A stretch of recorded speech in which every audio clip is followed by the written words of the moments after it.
Disaster Sanitation, the Twin Bucket System. Brought to you by Tri-County MRC with information provided by RDPO. This informational video was created for you, our wonderful volunteers, by the Washington County MRC Unit Coordinator in collaboration with Clackamas, Multnomah County MRC and the rest of the regional team. On behalf of the regional team, we thank you for choosing to join our disaster sanitation teams and are excited to work with you. What is in this video? Information that you will need when conducting outreach presentations about disaster toileting. Where can you and community members find more information? At rdpo.net and emergencytoilet.org. We will also have informational flyers and bucket stickers available for you to hand out at events.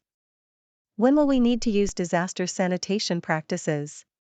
We do not know exactly when, but we live in the Cascadia subduction zone where a magnitude 9 or greater earthquake is expected.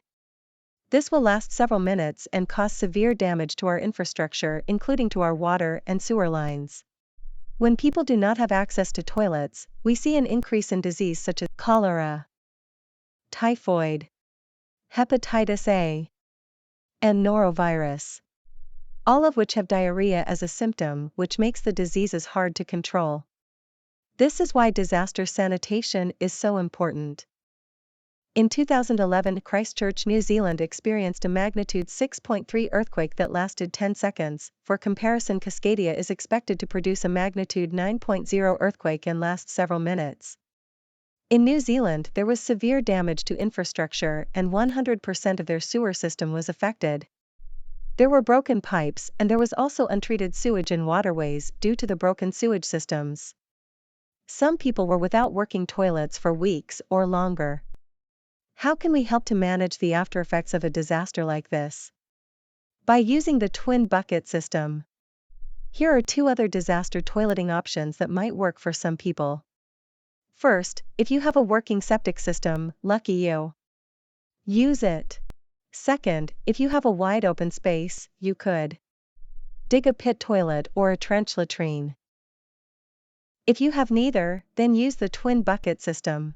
The twin bucket system focuses on the no-mix principle, which means keeping pee and poo separate.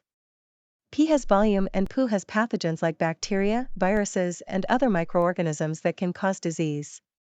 When you mix them together, you get a large volume of pathogens, which can mean an increase in diseases.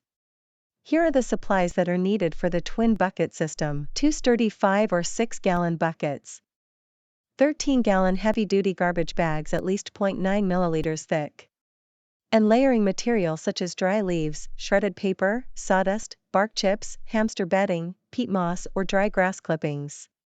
The goal is for it to be lightweight, dry and organic. Emergency toilet options. In addition to the other supplies, toilet seats might also be needed. Here are a few options. The first is a simple seat that can be attached to the bucket itself.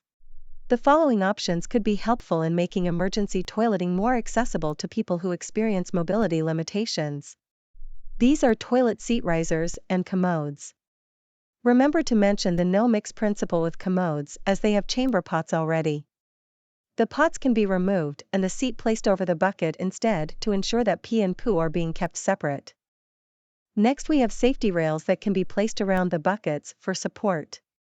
Lastly, we have some DIY methods of adding support to emergency toilets. As you can see in the first picture, if there is still access to the non-working toilet, it can be bagged and used as part of the emergency toileting system. How to use the pee bucket. 1. Use the bucket. 2. Place the toilet paper in the poo bucket. 3. When it is half full, dump the contents on the lawn or ground. If someone is concerned about the effects on their plants or garden, let them know that pee is relatively safe to dispose of unless you have kidney disease or another illness that causes your body to expel toxins in large quantities. Add water to the pee bucket before pouring it out if possible, but do not use the drinking water to do so. How to use the poo bucket. 1. Line the bucket with 13-gallon heavy-duty garbage bags. 2. Use the bucket. 3. Cover with layering material. 4. When bucket is half full, double bag and store it. It may be kept in a garage, shed, or in the bathroom shower or bath area. It should be kept away from food and water, kids, pets, flies, rats, and other critters. It is not recommended to bury it or store it in garbage collection bins if the bins are being collected at that time. It is recommended to stay informed and wait for local authorities and/or public health groups to inform on what to do with stored bags. It is important to use good sanitation practices. Remind people to use gloves when handling potentially hazardous items, such as when removing the poo bag. Also remind them to have soap to wash hands and hand sanitizer if soap is not available, toilet paper, and of course clean water. At tabling or presentation events, you will be provided with resources to hand out to the public, such as informational brochures and pee and poo stickers. You can always refer people to www.emergencytoilet.org and www.rdpo.net for more in-depth information.